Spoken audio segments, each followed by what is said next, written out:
That was brilliant, Rob. Fantastic. Very good. Very good. Fantastic. Good morning, all, and welcome.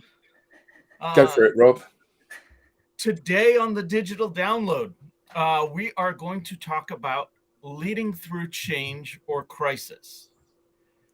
This is really following up on a recent Digital Download where we were talking about polycrisis, but more on that in a moment. First, let's have today's panelists introduce themselves. Adam, would you please start us off? With pleasure. Hi, I'm Adam Gray. I'm co-founder of DLA Ignite, and I'm delighted to be here with such a thrilling bunch of people. Welcome. Jordan. Hello, everyone. I'm Jordan Abbott, B2B social influence and interaction advisor at Supero, proud DLA Ignite partner, and if you couldn't tell, Alex's son. Very good looking son. First time panelist on the show. So everyone, please welcome. Hey! All right. Thank you. Alex. Hello, everyone. So Alex Abbott, founder of Supero and also very proud partner of DLA Ignite. Tim.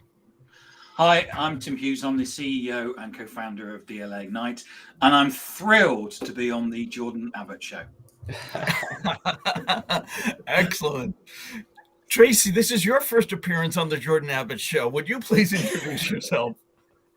I'm so excited to be on the Jordan Abbott Show. My name is Tracy Borison, founder of TLB Coaching and Events, the Canadian representative on the panel today. And I'm also a proud partner of DLA Ignite. Excellent. And myself, I'm Rob Durant, founder of Flywheel Results. We are based in the Boston, Massachusetts area here on the East Coast of USA, and yet another proud partner of DLA Ignite. So today we have a very special guest, Craig Neal, the collaborator. Adam, is he here in the green room? He is, and here he comes now. Excellent. Welcome. Hey. Hi, Craig. Hey, everyone. Good morning, Greg. Good morning and good afternoon to my friends over in the UK. That's right. Yeah. So to give our audience a little bit of background and insight, Craig works with executives and their teams to manage organizational change. But rather than me telling everyone, Craig, would you please take a moment to introduce yourself?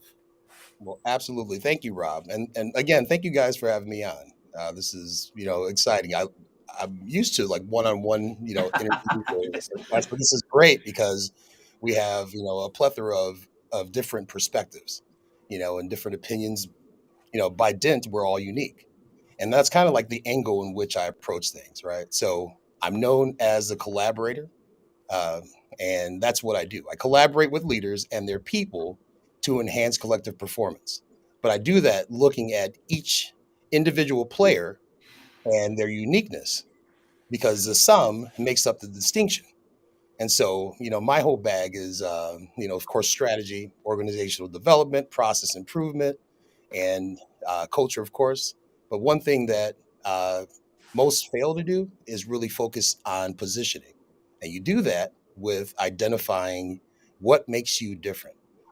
And so my crusade, if you will, and I've shared this a couple of times, is, I guess, against or defending my clients against commoditization, right? So no one's safe from it, whether you provide, a service or you, of course, develop a product, a lawyer looks like a lawyer, a doctor looks like a doctor, a, salesperson looks like a salesperson, because we've been, of course, trained to think that way. And instead of focusing on, competing, perhaps focusing on standing out. And, I guess that's my brief, if you will. Nice. Excellent. So I have a whole list of questions that I prepared for you coming on. As do I. so I've got a quick question for you on that very point, Craig. Yeah. So a lot of what we do is encouraging the individuals that we work with within the corporate framework to be themselves. Because we always Yes. say to people, you are your only USP. So you have Yes. to lead with who you are. Mhm. Now, I think that a lot of the challenge that organizations have, and subsequently the people within the organizations, is that they fail to see these days what is a matter of hygiene and what is a USP or a differentiator. So they Yes. typically will say things like, we are top quartile, or we are market leader, or we are extremely customer focused, or we are, and it's just The noise. It's buzzwords. just The noise. buzzwords. So, Yeah. so how do you, when you're working with people to help them realize how they can be viewed as something which is a commodity, how do you break through that barrier that they've put up, where they genuinely believe that because they have 10 happy customers, that makes them customer focused, and that's a point of differentiation? How do you kind of slap them around the face so they go, oh my god, I see what you mean now? How do you get that aha moment? Hey, okay. You know what? I love the way you asked and presented that question, Adam. And it's But Craig, you don't have to slap customers around the face. It's all right, isn't it? no, no, no, no, no, no, no. I knew you guys would be cracking me up. Yeah, I watched That's just an Adam thing, the slapping. Yeah, It's you don't Adam, have you to do didn't put it that. after this. and Rob guided me, through the process of getting out with you guys. So I guess I'm always prepared. So again, as I shared, in the opening, I collaborate with leaders and their people. So I'm not the specialist or expert that just sits in the C-suite and he runs out to the production line to get some juice and bring it back and say, "Hey guys, I've got this brilliant idea." I speak to each and every one of the players. Of course, barring a international travel, or 25 sites. But while I'm there, I have an opportunity to really use my best weapon, and it's here. So I listen to them. I observe. Observation research is kind of fallen by the wayside. In a lot of cases, right? So no one has the time, or at least they believe that. But fortunately, I do. And I utilize my time, to really get to understand how people walk, talk, and feel. So listening, and not uh, just on the surface level, but really thinking about the individual. Now, I'm not a life coach, right? So I will exclude that. I'm not a coach at that. I can coach, but more so, I'm a great advisor and more importantly, a listener. And so when I hear these things, when I see the interactions, most of my engagements, they're saying things like oh, everything's fine, or it couldn't be better, which is a farce. There's no substitute for better. That's a plug for another one of my trademarks. However, to answer your question, Adam, it's really exposing them to what I call options, right? So if I'm breathing, the same air, if I'm surrounded by all the happenings of my normal day, I'm going to believe that this is it. I can't move forward. There's nothing else out there. So when they're exposed, it's kind of like having, I guess wouldn't say a best friend, but someone who, like myself, is very, very objective. Take the time without judging, without a preconceived, expectation, getting in and not walking you through, but walking that walk with you. So I like to say, a business coach, will share some, ways for you to develop your repertoire, whether it's, time management, of course, self-development, so forth and so on. And then, hey, grasshopper, you're ready to go. A consultant, a business consultant, most of them, will in most cases work independently, and they'll take care of the task or the project and say, all right, go ahead, go implement it. Here's my report. What I do, I roll up my sleeves and I say, let's do it together. And that's been an effective way for me to not only encourage that leader who ultimately makes the decision to move forward was smart enough to bring me in. Um, it helps add that encouragement to really stick with the process, right? Because I know that Craig isn't just here to, wow me and share information that I can readily get on the internet. He's actually listening to me and helping me not become a better Craig, but become a better me. So hope I answered that okay, Adam. Can I just add on to something, because I love what you're touching on there, Craig, about like having someone else who can see your secret sauce, right? Because I feel like one of the things that internally most people do is that we think the things that we're awesome at are just things. They're things that everybody's awesome at. And when you bring in that third party who knows what is unique about your awesomeness and can show you that, can reflect that back to you, it really is powerful. And then being able to take that and build strategy and things on it. I think it's one of the reasons why I think it's valuable to have an outside source to come in and be able to see that, because all teams get this, like you get going on your daily tasks and then it's just like your life. You mentioned that, right? And having someone point that out to you and be like, that not everyone does this, right? I think a lot of companies can't see that on their own. So it's awesome that you it's and about the others blind like spot, isn't it? Yeah, not everyone does that, but then I'm blocking that my focus on ensuring that they're distinctive, right? So not everyone does this, but so we focus a lot on weaknesses, right? But strengths are what we should really be mindful of, right? How can I help you become better, right? Again, there's no substitute for better. Another shameless plug. However, I think for myself and how I present, I guess my package, right? So I only work with 3 to 5 clients in a calendar year, and I do that intentionally, right? So there's the availability. I'm always accessible for my clients, so they can just tap in, to my smarts or perhaps get me involved in things that they're doing. I don't have to think of 25. Let me pick one again. 25 Jordans, right? That I have to recall some conversations or things we've gone through because I'm not chasing after closing and sealing accounts. I'm chasing after the results, right? I want to help them become better. I get paid, based off of my contributions to, getting those results. So I'm not focused on, hey, how much money can I get? That's I will leave that to some of their team members. What I'm focused on is, okay, am I going to provide value in this engagement? And is it lasting value? And with everyone wanting to be a coach, a consultant, and they say they can do this, the person who, the cobbler now is calling themselves a foot consultant, and so forth and so on, right? So the name and the buzz comes around. My distinction was,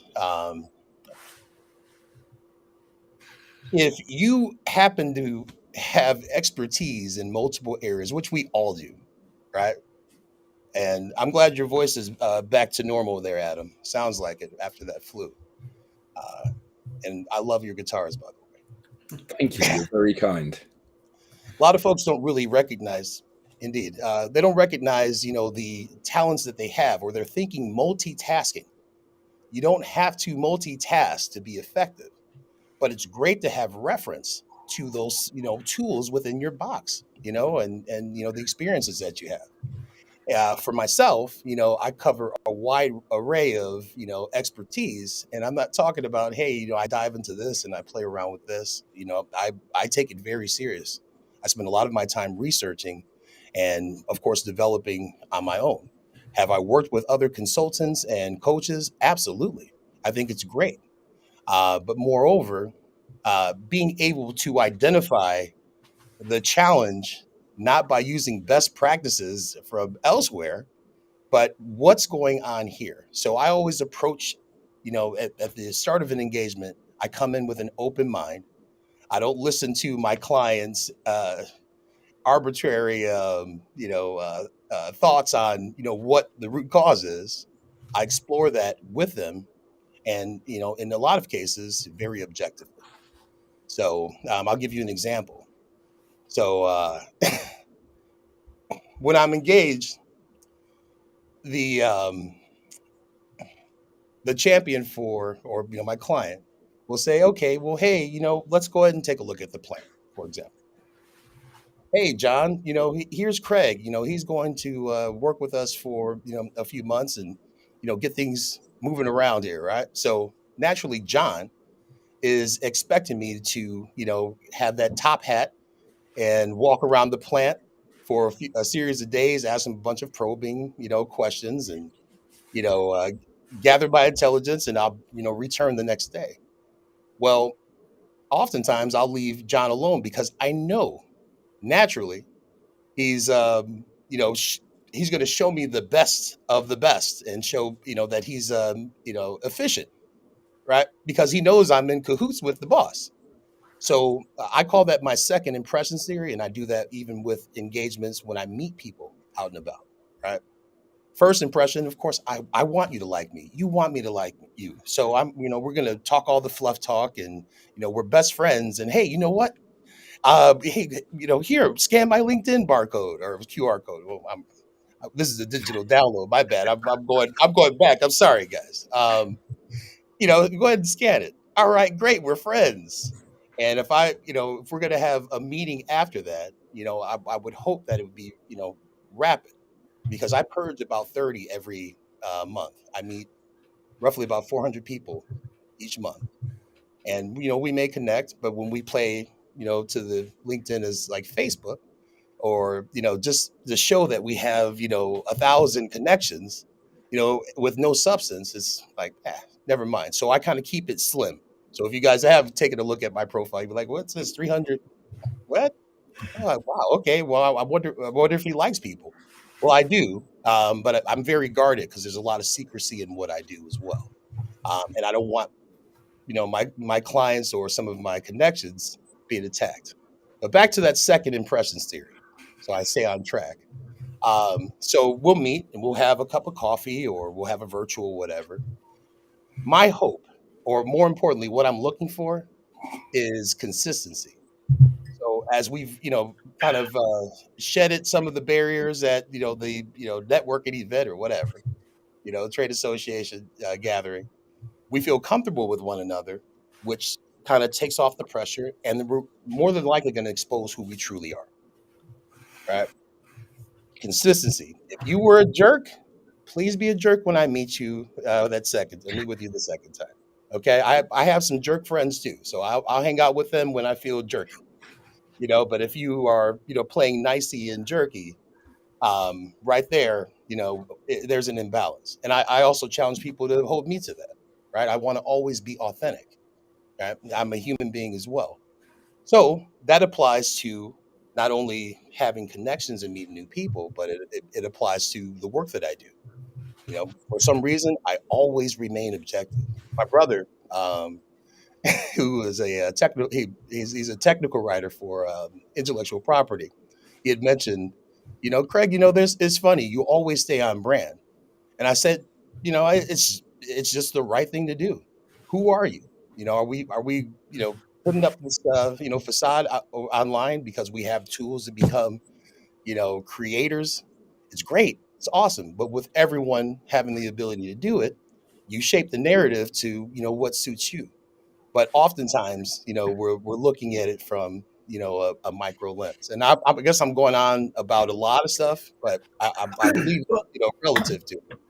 Craig, I wanted to scratch that a little bit more. Tracy, I found it interesting that you picked up on people don't see themselves as unique, because when Craig was first talking about that, I went the exact opposite, where people think they are unique and really they just look like every other lawyer, every other doctor. I like Rob Turrell's comment, discovering the uniqueness of a person or the secret sauce of a business is not as easy as it's a bundle of experiences and ingredients. So help us dig into that a little bit more. How do you help them bring out that uniqueness? And how do you, as Adam told us, slap them in the face when they think they're being unique and they're just really not? All right. Well, let me jump back on to I guess the the full name, right? I'm Craig Neal, the collaborator, and as you all know, the collaborator or collaboration means that you have someone side by side with you or focused on the same goals, right? So that all begins when we establish trust. That second impressions theory that I shared with you, it's kind of like my quick trust building, exercise, right? From the get, I say, before we talk about anything, it's important for us to establish trust. I don't move forward after that, and I share this with my clients, and oftentimes people that I engage with. So trust is always tested, right? So as people, we're going to kind of throw some curveballs here. 'Cause I believe we're very dynamic, so it's not just like, okay, yeah, whatever you say, Craig. It doesn't work that way. But as we're convening, and we have several interactions, we start to develop or refine and strengthen that trust. And so, to answer your question, Rob, you know that trusting relationship must continue throughout the process, because there's in my walk, oftentimes I find my clients kind of reverting back to what they're comfortable with, right? What they're used to. For instance, if you're used to operating in the mode of aloofness, in the case of I a feel lot of seen. leaders, right? Everything's cool. It's I really don't care. That's your comfort zone, right? So when you're challenged, it's easy to just revert back to that. And when I returned, back outside, I'm like, hey, what happened, Mary? You were on fire. Um, I'm able to reignite what reignite that focus on where we were going. Change your condition to change your position, right? So that's what we've been throwing out. It's my trademark approach. It's not a methodology, because I think every methodology doesn't work for every person. They're unique. But the goal is to change your condition. We have this condition. I don't know what you don't know what mine is. I don't know what everyone else's is, but it's something that's most likely holding you back from reaching that position. So I like to focus on, okay, what is the challenge? Not what your weaknesses are, but the challenge really in the mindset.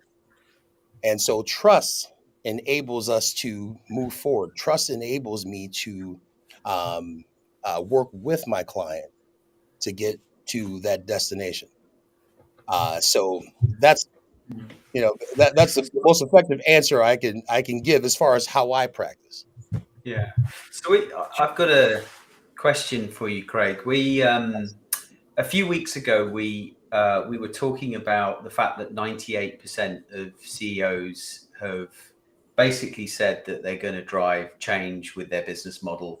It was either in the next year or the next 3 years. And we kind of we did a poll with the audience and with the group to ask, how many CEOs do we actually think will end up driving change? And I think the average was about 20%, if I'm not mistaken. Someone even said 5%. Yeah. I'm kind of thinking about what you do in kind of how do I help a CEO Yeah. reach the conclusion that he needs to change first, then he hires you, I guess. But then obviously you've got this task of helping them to identify what they need to change when you're working with them. Right. Hey, very, very, very pointed question there, Alex. Because yeah, I mean, we don't know. I have a process, right? So it's not like, hey, here's a check, Craig, come help me, solve, all the challenges of our organization. It doesn't work that way. So it's, again, we have that trust. Then there is an opportunity for us to sit down and talk about, objectives, how we're going to achieve them, and looking more so globally. When it's point, like I said, I'm not a business coach, right? So and I cover a lot of areas. But however, my first focus is on the person who makes that decision, right? And yeah, everyone's involved.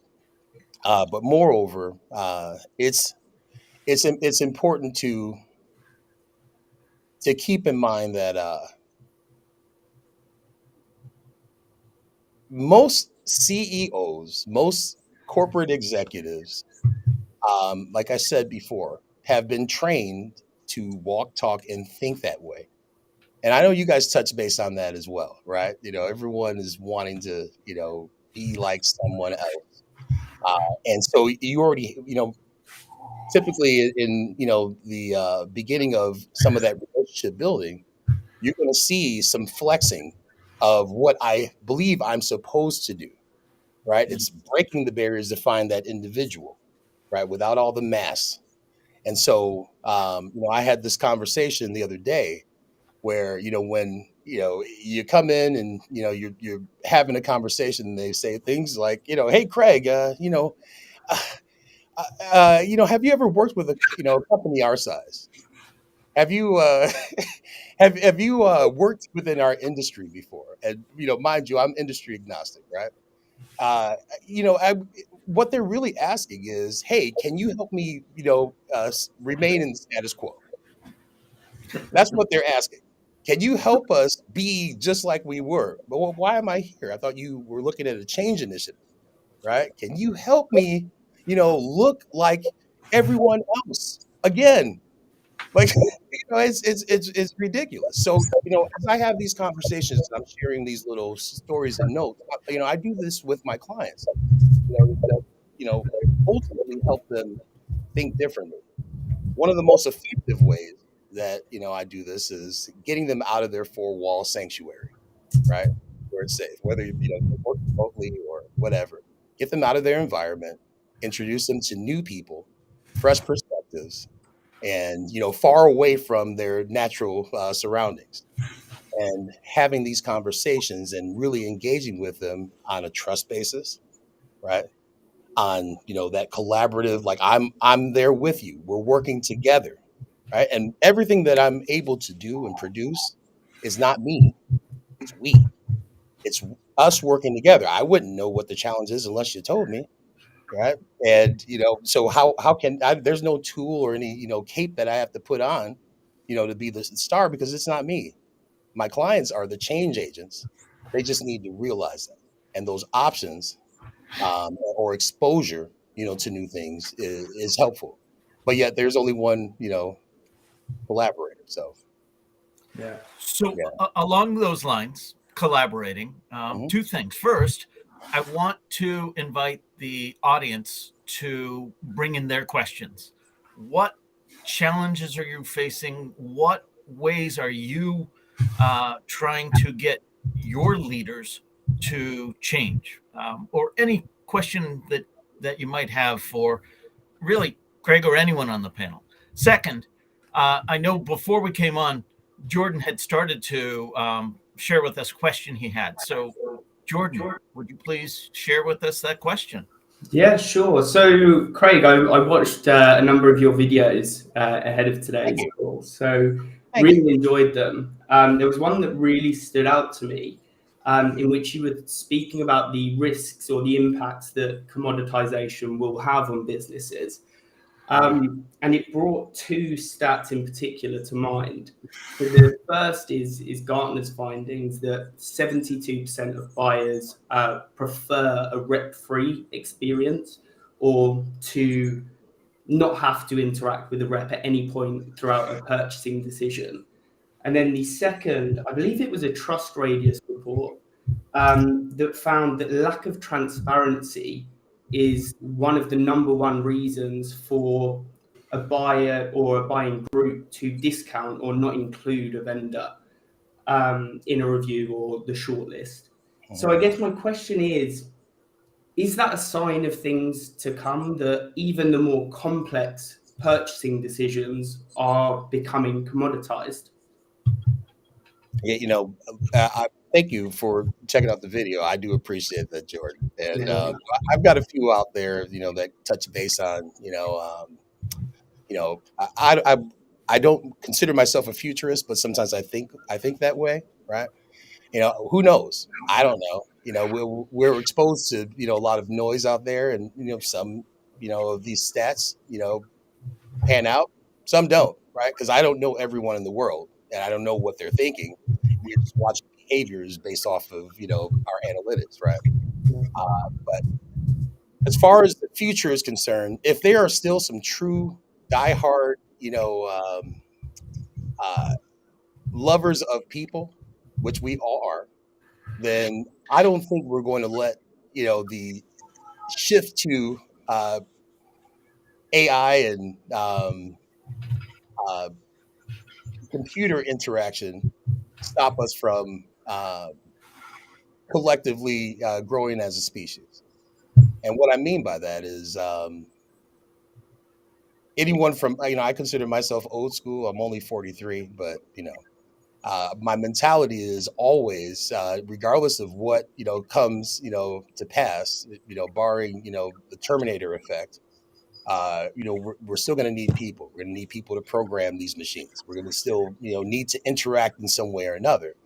What did people do hundreds of years ago, right? As we went into different revolutions, we adapted and we found ways to utilize those tools more effectively. I think just where we're at right now, we're in a funny place, similar to that of music. Just to mess with you, Adam, right? Every once in a while, after Prince died, that was the end of music for me. But there are some artists that have come out and really hit, they struck a note that was that drove us to really experience more than just digital music, right? Experience, the performance and, the show. We saw Boys to Men last night, and I was like, wow, they did a great job. It was just three people, but they put on a show.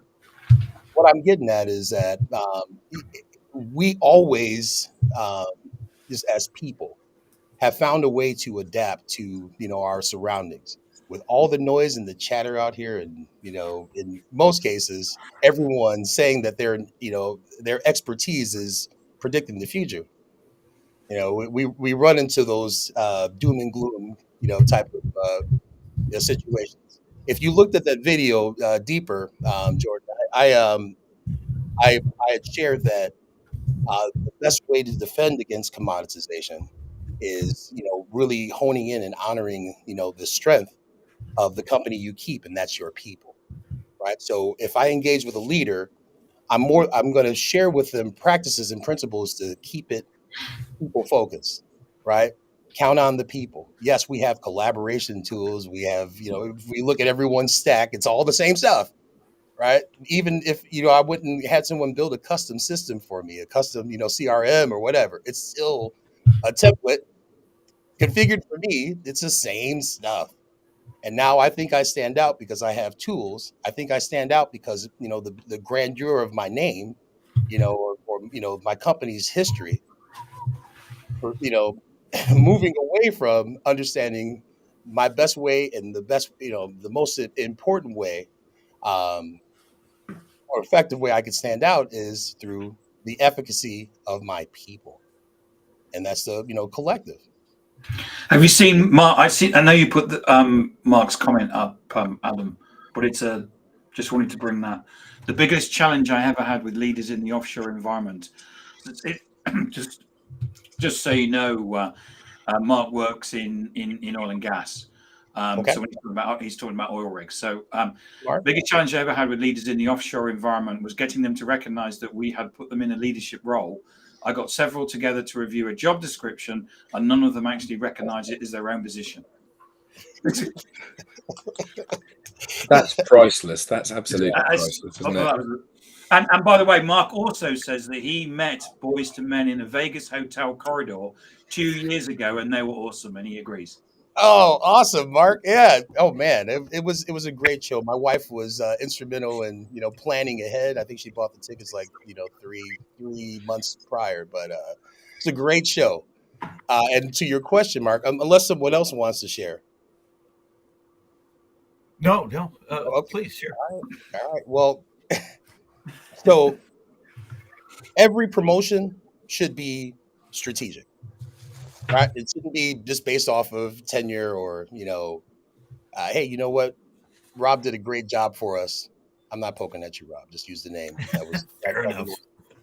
Rob did a great job, and you look at us. We're doing great. It's time for promotion. That's not strategic thinking, right? You're thinking of the long haul. And if you're thinking of the long haul, you should be prepping and grooming that person to assume the new position, the new role, over a period of time. Don't do it, because a vacancy opened up. And sometimes, you really can't, plan, for, a crisis or something that, is urgent.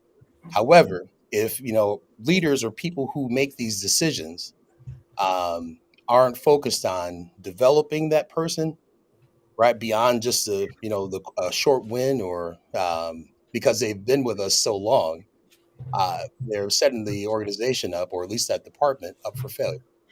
So um, being able to recognize that you have assumed a new role um, is, it's important that the leaders who have made that decision have invested the time to acclimate you to what that role what the role requires, right? And again, I'm going to insert this, and I move through these spaces so much, everyone's focused on the title. Bankers have, the vice presidents and all that stuff. It's really the role. What role do you play in the grand scheme of things? What is your role, right? When we eliminate titles, and I'm not saying you do that. Our titles are based off of, communicating with other businesses. Oh, well, I'm the VP of HR. Oh, you are too. So we have like a directory, or we can go on, org, and look at, the organizational chart and say, okay, that's my target. That's who I'm going for. But they're all titles. And unfortunately, as great as we are as human beings, the majority of us, right, get gassed up about our title, right? Maybe a little bit of money, came with that promotion or with that title, and now I'm superior, right? And I'm focusing on being the boss based off of a title instead of being the person in charge based off of the role that I play. Leaders should not be micromanaging, nor should they be mixed up in everything, right? You have expertise all around you. What a leader should be doing, is not only identifying what role they play, but they should help others identify their respective roles. And that's with interaction. That's why it'll never die, right? There will always be business for me, and I'm assuming all of you guys, right? Because we get so caught up into these systems of not only thinking, but operating based off of old, metrics and, what everyone else said that we're supposed to do. So, Craig, what I heard you say was for somebody to have career advancement, that should be prepared in advance. Correct. That's ideal. In my experience, not only does that not happen, but once they're in that role, it very often doesn't happen. That is career development, especially in my world. I see it where salespeople are promoted from the frontline sales to the top performer, of course, becomes the next sales manager. Mm-hmm. They don't know how to manage. They don't know how to hire. They know how to sell. And it's just presumed that because they were so good at this, they'll be equally great at everything. Right. I want to ask the rest on the panel, have you experienced anything like that in other industries, in other realms? Alex, I see you shaking your head. Yes. Yeah, well, it was me. Wow. Hey, yeah. Back in, I've seen that happen in the tech industry too, is that you get somebody who's like a super good developer and then you make them the VP of development, and then all of a sudden and just assume that they're going to be good at all of those other things. And you're right. Yeah. It doesn't happen. The one thing I had for the 2 years that I was really transitioning from sales rep to sales leader was a strong mentor. And without him, I would have surely failed. Yeah. So it happens a lot. It happens a lot, and I think that a lot of companies. I work for a company where they were constantly being taken to tribunal and losing because of the fact that they had managers and leaders who didn't really know how to manage and lead. It was at that point when they started investing in training, because it was cheaper to buy expensive training than it was to keep losing at tribunal. We have different, our employment laws are quite significantly different to the ones in the US, especially around discrimination and stuff like that. So it was costing them a fortune. Yeah. And I'll add to that too, what you were sharing, Tim. And a lot of training and things of that nature. They're supposedly proven to be effective, right? But I believe that everything is situational. And Alex, as you shared, you had a mentor, right, that helped guide you through. Um, that means that they actually were, you were prepared. I think it's laziness on behalf of leadership if they don't focus on those things like, oh wow, as hey, let's go ahead and promote this person because they did so well, for us in this capacity, without truly identifying, whether or not they have the goods. I'm, of course, with some discretion. I'm actively going through that right now. I asked my client the other day. I said, "Do you think that this person is ready?" And the majority of the things that were shared told me again that uh, he wasn't sure if that person was ready. Okay, But so what often do we the need? issue is that people are, their belief is that the only way they get career advancement is by moving into management. Yeah. So Tim and I and Alex all worked at the same company. If you were an independent contributor, there was a limit to your power within the business. You needed to be a manager of a team, or a manager of managers of teams, or a manager of managers of teams. Mhm. And that's the only way that you could advance within the organization. And the only people that achieved VP or SVP or RVP role as an independent contributor were people that came through acquisition, that said, if you want me in the company, this is what I'll do. I don't want any of that stuff. So, and it's really interesting that your contribution to the organization in most organizations isn't enough to get you the visibility and the plaudits that you deserve for success. What is a large team that report to you. Yeah. Let me jump in on that real quick, Adam. And so that's the other thing. What our motivation, it's intrinsic, right? What's driving us to want to, move up in our career? Is it, the power? Is it, more money? Is this just the natural progression that I'm supposed to have? I know people who've worked, a entry level, or lower level position have been, completely happy. Right. And so you have a lot of folks and, unfortunately, a lot of young people thinking that, hey, this is the path that I should take. And once I'm a manager, or once I get here, I'll be able to, purchase this or, show off on Instagram, how truly successful I am.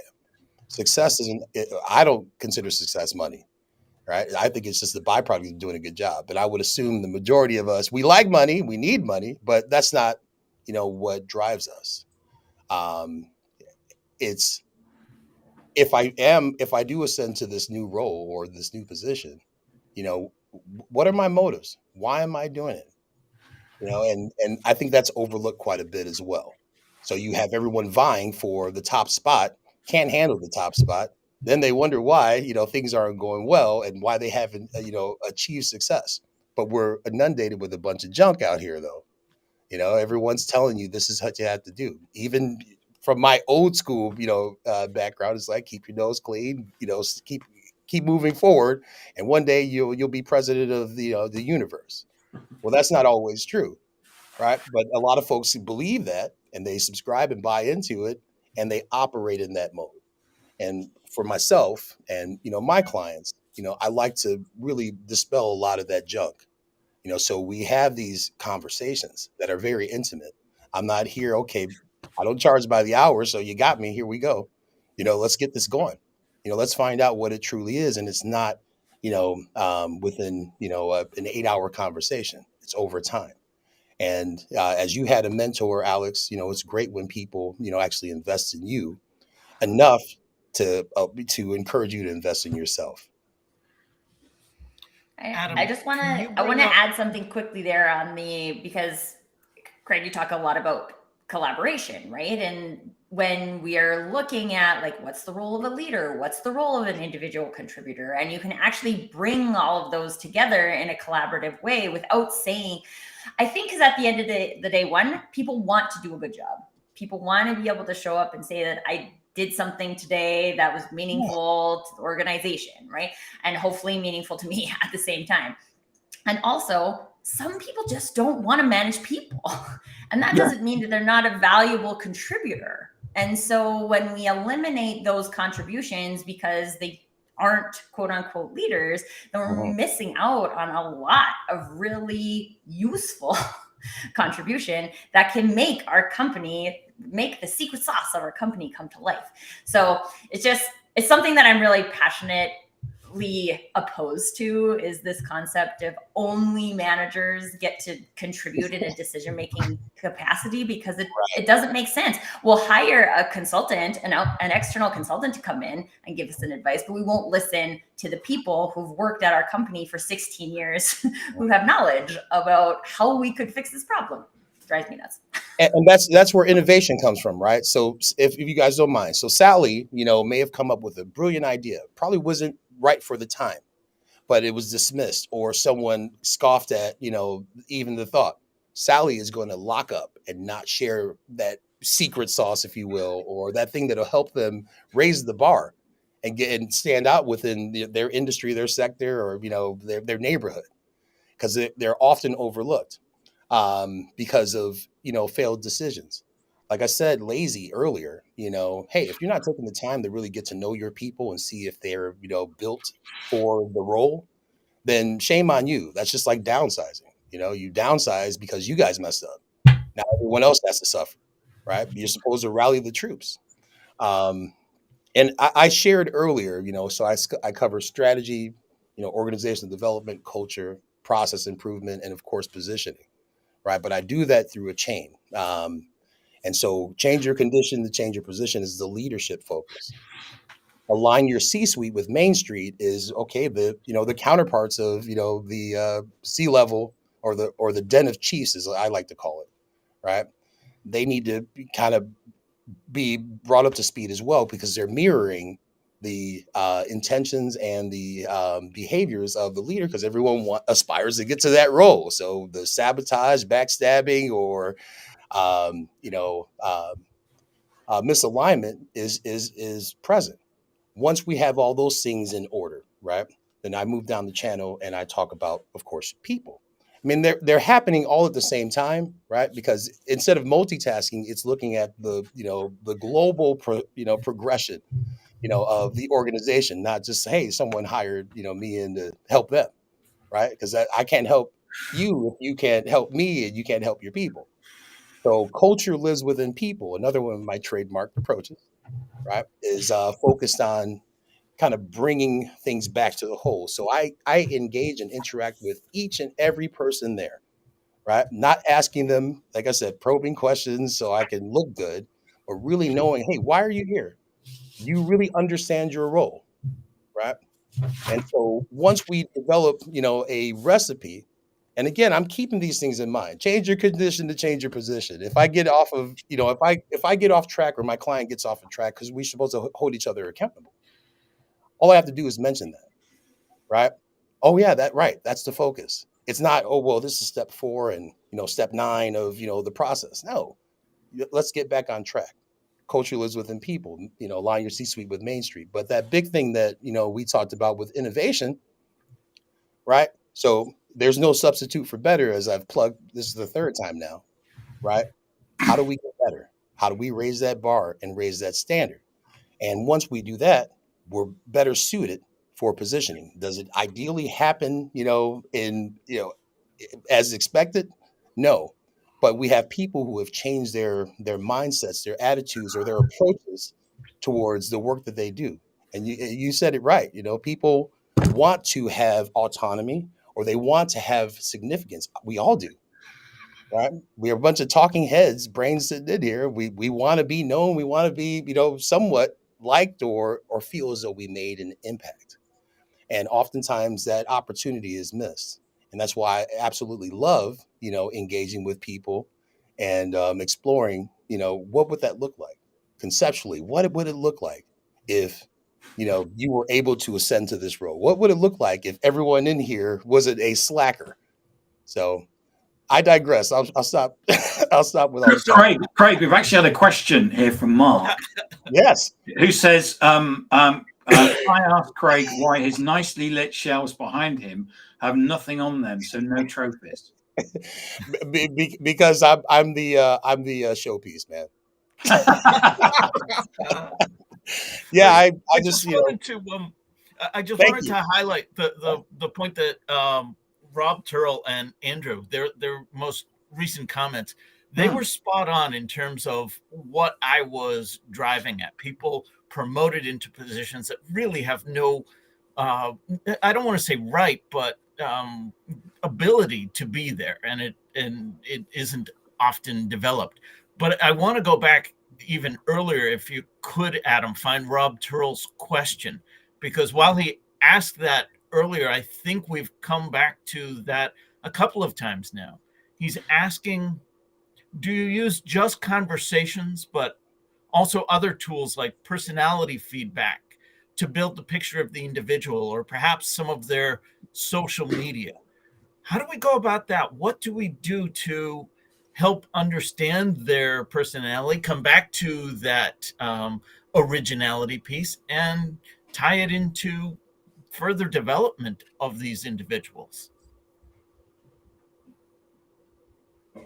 So wow. I've always used Myers-Briggs as a personality thing. That's the one that I was taught when I did my management training. But Robert said, I like Clifton Strengths. Clifton Strengths is always great because it tells you strengths, things that you can focus on developing instead of weaknesses. And I think well, I've done colors I've done the colors one as well, which is, and again, it's really useful for understanding people because you, yes, as Tracy says, you understand strengths, but you also understand people's weaknesses, and then you can take that into account. Can I be the contrarian here, guys? Yeah, please do, Craig. We love that. All right. I've always thought, and they're great tools. I'm not knocking anything. Of course, the Briggs is great. I think that when people see their diagnosis, right, or they're like, oh, wow, that's me, they follow it, like a horoscope, and they're spending more time wanting to be exactly those things.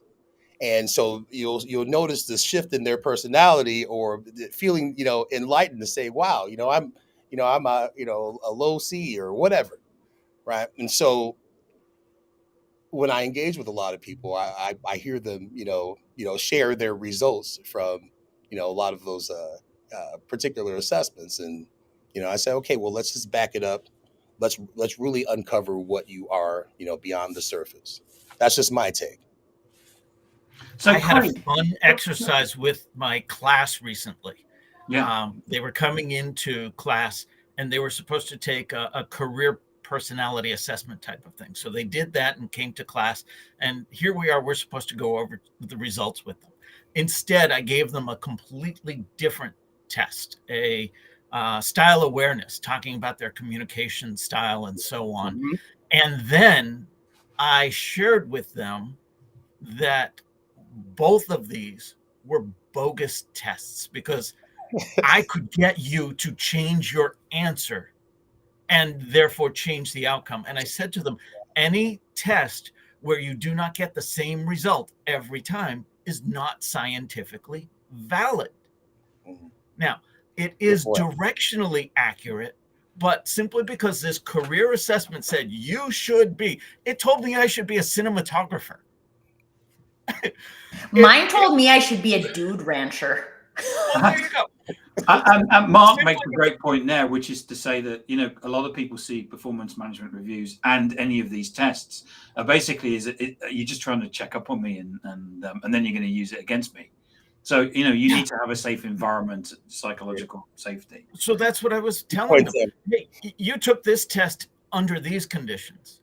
What if you took this test as part of a job application? What if you took this test as part of a job review? What if you took this test as a fun night out at the bar with a bunch of friends? You're going to answer very differently about your communication style or your career desires or whatever the case may be, based on what you think the right answer should be. Because we're more dynamic. We're more dynamic, Rob. We're more than just like this singular, you know, personality feature or trait, right? You in different environments change how we respond. You're absolutely head on that. Two very strong words put together. I am. When you put I am and anything after it, Craig, you start to believe that. You've got a registered trademark. Several. Have you registered your name as a trademark?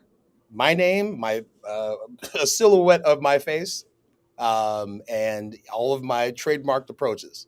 I'm very intentional about identifying the source. Right. I can understand you saying trademarking the collaborator, because we looked at trademarking and stuff when we first started in the business.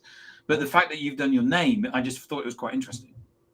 Yeah, that was important to me, right? And so there's well, Rob, you're in the U.S. You're not too far, Tracy, and the rest of you. There was a basketball player named Craig Neal. All right, there's a Christian rock star called Timothy Hughes. So yeah, okay. I'd love to hear some of his music sometime. Yeah, I get a CD every year from my brother. Always buys me for Christmas and thinks it's fun. Yeah, so you know, right? So it's like